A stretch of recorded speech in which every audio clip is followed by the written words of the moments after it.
Madame, Messieurs, encore une fois, merci de nous rejoindre. Quels sont les acquis de la Constitution? 16 ans après sa promulgation, la Constitution congolaise ne marque toujours pas les esprits congolais. Pourtant, ses bénéfices, qui sont entre autres les élections et l'alternance pacifique, la mise en place de la Cour constitutionnelle ont placé les Congolais sur la voie des démocraties.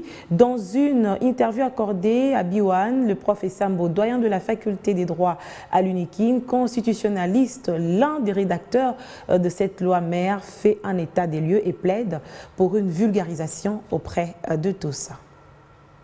La Constitution du 18 février 2006 nous a permis de quitter cette période d'incertitude vers la période de la distribution démocratique du pouvoir. D'elle et à partir d'elle, nous avons organisé les élections de 2006.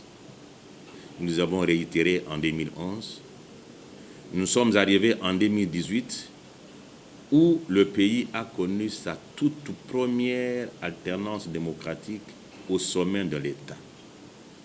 Sans cette constitution, on n'aurait pas parlé de cette alternance démocratique au pouvoir. Voilà pourquoi, professeur de droit et un des facultés de droit, ainsi que vous, nous devions accorder une importance capitale à cette journée du 18 février 2006. Et pour moi, le gouvernement devrait s'assumer et considérer cette journée comme une journée chômée, fériée et payée. La Constitution est adaptée aux réalités de notre pays. Cette Constitution a plusieurs sources. Les sources nationales, mais aussi les sources internationales. Les sources nationales, c'est tout l'ensemble des dispositifs constitutionnels antérieurs à 2006. Donc, cette Constitution a une source nationale.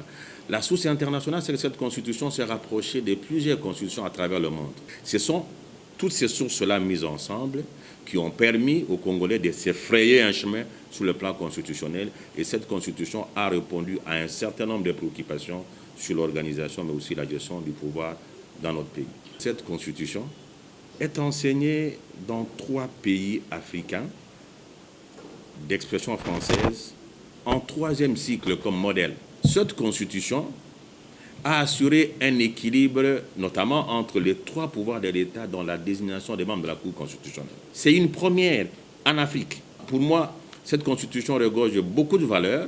16 ans après, je me rends compte que cette Constitution n'est pas suffisamment connue, elle n'est pas suffisamment vulgarisée, et les gens se livrent à son interprétation, chacun tirant le drap de ce côté.